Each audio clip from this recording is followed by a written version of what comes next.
In this topic, we introduce a very important number to mathematics.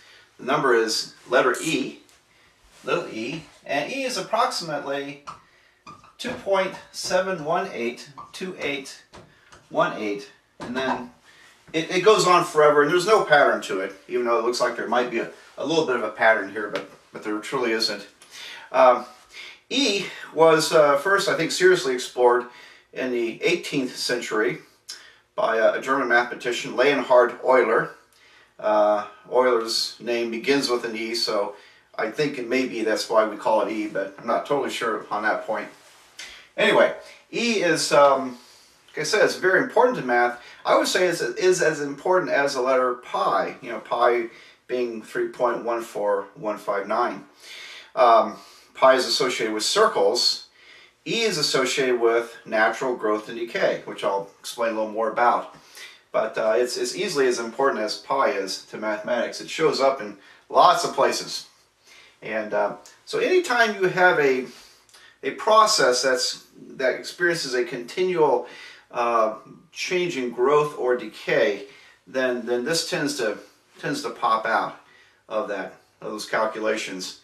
And for example, if we want to model the growth of a population, populations tend to grow continuously, especially large populations. You think about the population of the Earth is about 6.5 billion people.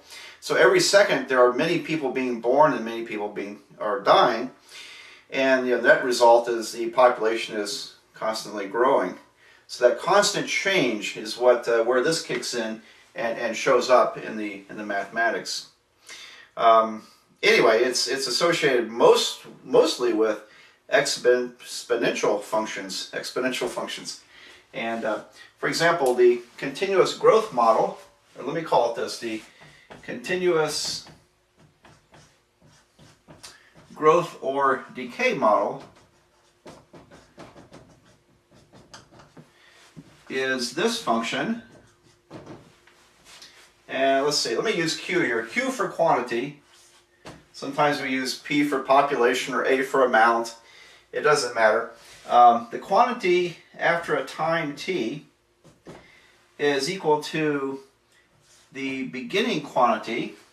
So Q subscript 0 is meant to be the starting amount that you begin with, times e to the k times t.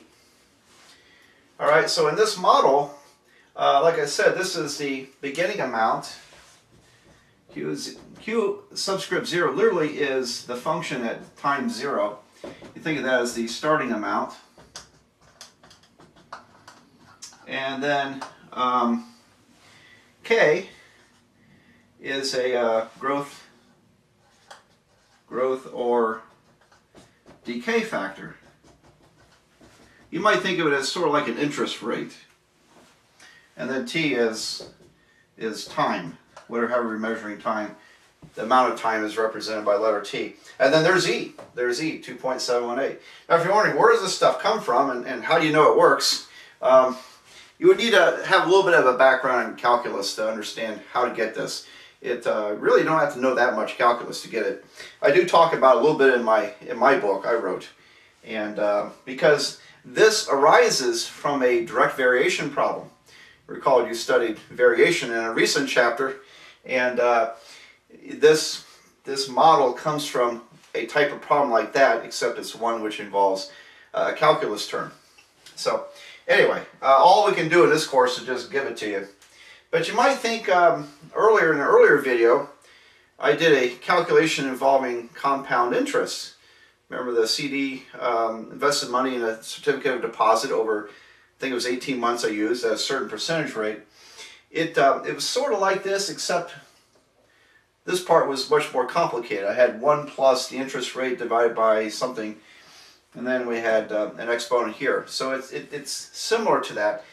It is an exponential function, just like the other one is. So it's an exponential function, and when k is positive, then you have exponential growth, and when k is negative, you have exponential decay. So anyway, it's hard for me to overstate how important E is, and that it shows up in many processes. Let me just give you an example or two before we close out this topic.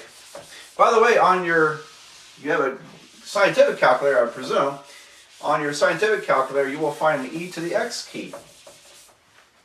And so if you look on your calculator, if it's scientific or a graphing calculator, you'll find this button because it's used quite regularly. So, and we'll use it a little bit in this class.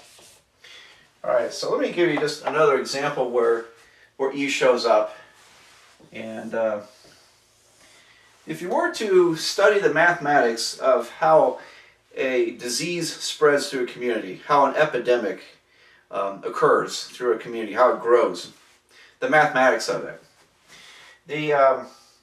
What typically happens is that at the beginning of the epidemic, you have just a few people in the community infected, maybe only one person. And then the number of people that are infected grows slowly at first because there aren't very many people to spread the disease. So it takes off a little slowly, but then it reaches a point where it really begins to pick up speed because more and more people are being exposed to the disease. At some point, it reaches a point of diminishing returns where the number of new people getting the disease starts to taper off, and that's because there are fewer and fewer people left to get the disease. So this type of model is asymptotic. In other words, over time, and this is the number of infections. Over time, the number of infections have to level off because either everybody has gotten it already, or many people have died and there's no one left to get it. So this is a very natural process which happens if the disease is able to be spread freely in the community. Now, in modern times, we're beginning to understand these things, and we either quarantine people in case of really dreadful diseases like Ebola, or they get medical help and they get medicines and so forth like that. So this isn't quite so applicable as it may have once have been, but it happens. And anyway, this kind of curve does involve these e to the x functions in it, and it's a little more complicated than the one I just erased on the board. It has, I believe, it's a fraction with some terms involving e to the x. I don't recall exactly how it's constructed, but it does use e to the x considerably. And this function is, I believe it's called a logistics curve. Now if we cut it off here and started here, and if our graph was like this, then this would become a learning curve. Because when you start to learn a new skill, you learn a lot at the beginning, and then after a while there's not much else left to learn. So actually this logistics curve, part of it is used for learning curves, or advertising campaigns. When an advertiser first begins a new campaign, a lot of people see the new ad, and after a while there's fewer and fewer people left to be exposed. That too is part of this logistics curve. So just a couple of examples where e to shows up. And there are countless, many of them out there. But one thing I calculated some years ago, a colleague of mine asked me, would a mathematician ever buy a lottery ticket? I thought that was a very fascinating question, because I like to think mathematicians, at least when it comes to math, are pretty rational people. And the lotteries are designed to take money from us. And so we invest so much money in the lotteries, the state keeps part of that and they return part of it. And so, for example, for every $100 that's put into the lottery, maybe $80 comes back to people and $20 is kept by the state. And so it, on that basis, it would be stupid to buy a lottery ticket, wouldn't it? Because it's designed so that you're going to lose. Well, it's not quite so stupid, because it was a big jackpot, and when no one wins the jackpot, then that jackpot keeps adding up. And so the lottery is a little better than that, because if the money is not won and more money is put into the jackpot, then at some point there's going to be so much money there that more money is going to be returned than was invested in the lottery. So there comes a point where there are fewer people buying lottery tickets than there is money to return. In that case, buying a lottery ticket is smart. It's a good investment, isn't it? Because more money is coming back.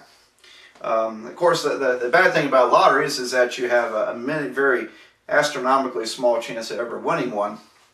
But I did a calculation years ago, and it was funny. I looked at, what if all the people in Ohio, let me start over. What if you took all the possible lottery combinations in Ohio? I think there's a little over 10 million.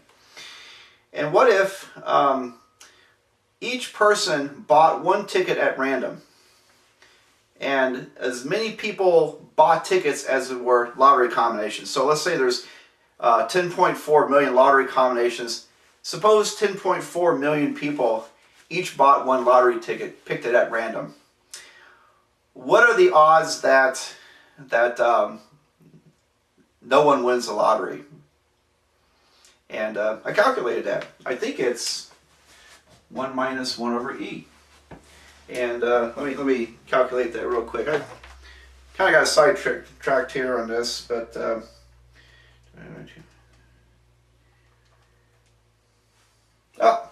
I'm off. It was actually just 1 over e. So the probability that no one wins the lottery under that circumstance is, oops, let me punch my numbers right here, is around 36.7%. Well, 36.8%. So, okay, that was kind of to me, kind of amazing outcome when I started doing these calculations, and then suddenly, here's E. So E shows up in the most unlikely places to me, even in this lottery problem. If as many people bought tickets as there are lottery numbers, but they're choosing at random, then some people are going to choose the same number, which means some tickets will not be picked, some numbers will not be picked, and there's a 37% chance that no one wins that lottery. So anyway, I hope you found that little digression kind of interesting. Well, let's close out this video, and we'll do a few calculations with these.